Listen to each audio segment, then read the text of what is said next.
Il existe un critère pour savoir si ton couple va durer ou pas. On va l'analyser aujourd'hui, je vais vous le donner, et après ça, vous aurez des exercices. On va voir si vous avez bien compris comment ça fonctionne. Je vais vous donner deux exemples pour que vous me disiez votre avis par rapport à ça. Il est compliqué de prendre la bonne décision dans un couple, de savoir ce qu'on doit faire ou pas. Déjà parce que nous-mêmes, on est dans un état émotionnel qui fait que parfois, on est fragilisé par une relation qui peut devenir délirante ou qui peut devenir toxique. On est déjà fragile à la base. Il y a aussi d'autres choses qui nous retiennent dans un couple, qui ne sont pas directement liées à ce couple, comme par exemple peut-être des possessions, des biens, des appartements, un groupe d'amis, un quotidien tout simplement, on aime bien aller aux mêmes endroits ensemble, et il est compliqué de faire la part des choses, de se dire est-ce que je dois rester dedans ou pas. Vous allez voir que le critère que je vous donne, il est imparable. Tu as peut-être aussi des copains qui te donnent tous leur avis et c'est tous différent. Certains vont te dire mais reste dedans, t'es bien heureux ou t'es bien heureuse aujourd'hui. D'autres qui vont te dire mais il faut absolument partir. Et finalement, entre tes émotions qui te lient à ça, entre toutes les choses annexes qui te font penser que tu as un quotidien qui fonctionne bien aujourd'hui, entre le discours des amis qui peut changer d'un jour à l'autre, tu sais plus forcément où t'en es. On va corriger ceci aujourd'hui. Avant de démarrer, si vous le souhaitez, abonnez-vous à la chaîne. Il y a aussi un quiz qui s'appelle Quelles sont mes chances de récupérer mon ex si vous avez une rupture amoureuse.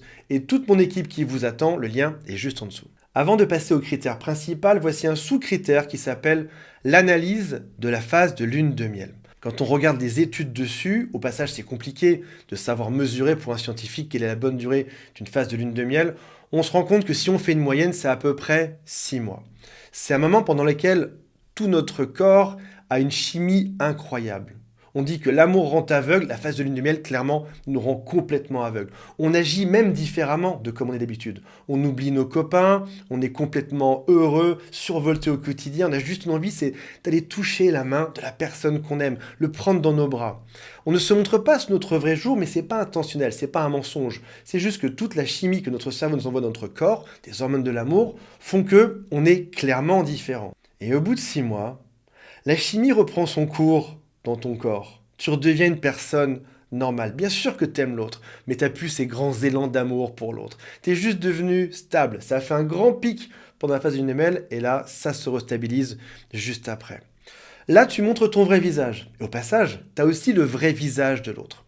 La relation se calme, on est plus dans la communication, on voit l'autre de manière beaucoup plus posée, et au passage, c'est à ce moment que les problèmes peuvent commencer à arriver dans le couple. Première question à se poser, est-ce que cette phase de lune de miel que tu as eue a duré plus longtemps ou moins longtemps que 6 mois? Si par exemple ça a duré seulement 3 semaines ou un mois et que les problèmes commencent à arriver, c'est qu'a priori, l'intensité de la relation ne sera pas suffisante pour la faire durer très longtemps, cette relation. Si au contraire, ça a duré 6 mois ou un an et demi, dans ce cas-là, c'est plutôt bon signe. Il y avait déjà de bonnes bases, une bonne prédisposition avant que les soucis arrivent. Maintenant que tu as fait cette première analyse toute simple, efface totalement cette période de ton cerveau. Oublie toutes les promesses qui ont été faites, d'avoir un chien, de se marier, d'emménager, toutes les soirées. Oublie tout ça. Tu ne dois pas prendre en compte cette période pour la deuxième partie de l'analyse.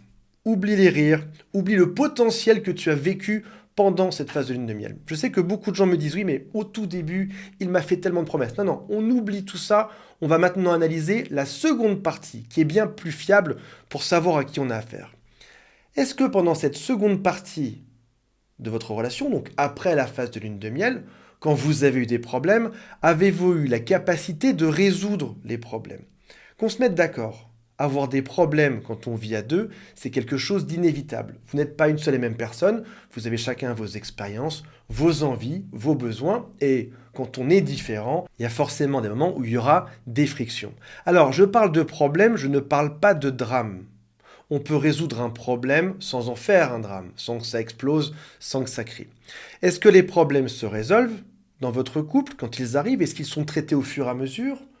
Ou est-ce que, au contraire, ils s'accumulent, ce qui peut rendre votre relation de plus en plus lourde?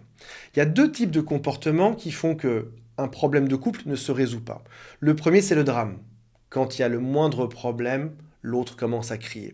Le deuxième, c'est la fuite. Dès qu'il y a un problème, l'autre sort et claque la porte. Dans aucun de ces deux cas, on a résolu quoi que ce soit. On a juste évité le problème. Tu peux être sûr d'une chose, dans une semaine, ce même problème revient. Plus les problèmes reviennent, plus ça s'accumule dans le couple et ça rend ton couple de plus en plus lourd et ça peut finir par le faire sombrer. Certains me disent aussi, moi j'ai jamais de problème, moi tout me va. Mais finalement, c'est pas vrai. Ce qui se passe, c'est qu'il y a l'effet cocotte minute. Ils gardent en eux les problèmes, ils ne disent rien, disent rien, disent rien. Et puis un jour, sur un petit rien, ils vont exploser au bout de 3 mois. L'autre ne comprendra même pas ce qui se passe. Pourquoi t'exploses? Juste pour ça? C'est juste que t'as accumulé, accumulé, accumulé, parce que personne ne sait accumuler correctement. Et un jour, t'exploses. Parfois, on me dit aussi en coaching, oui, mais mon mec est tellement génial, tellement chouette. Oui, il est chouette, mais lorsque tout va bien.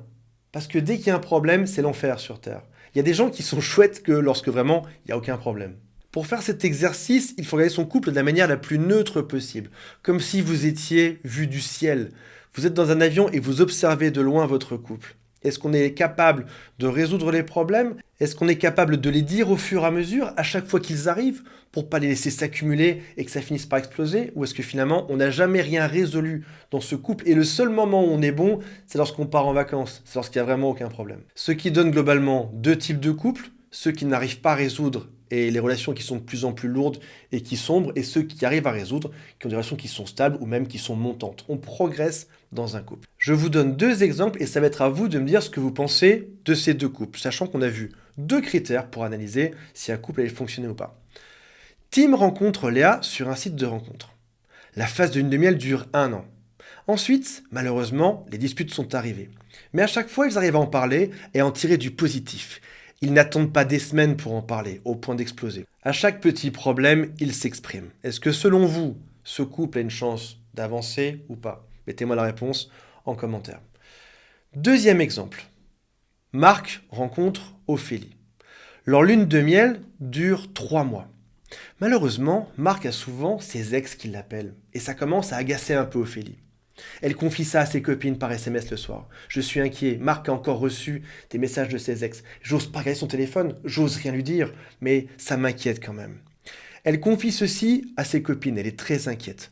Marc souvent sort avec ses amis dans des bars.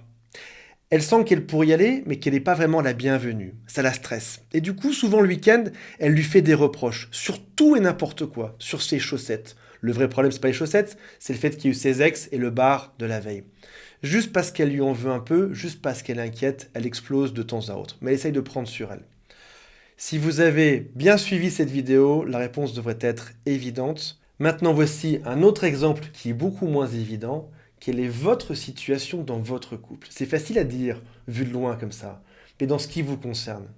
Est-ce que vous êtes plutôt dans le cas où tout se passe bien, on résout les problèmes, ou dans l'autre cas où c'est en train de sombrer doucement? Voilà mes amis, j'ai hâte de lire vos commentaires et on se retrouve très prochainement. Salut à tous, bye.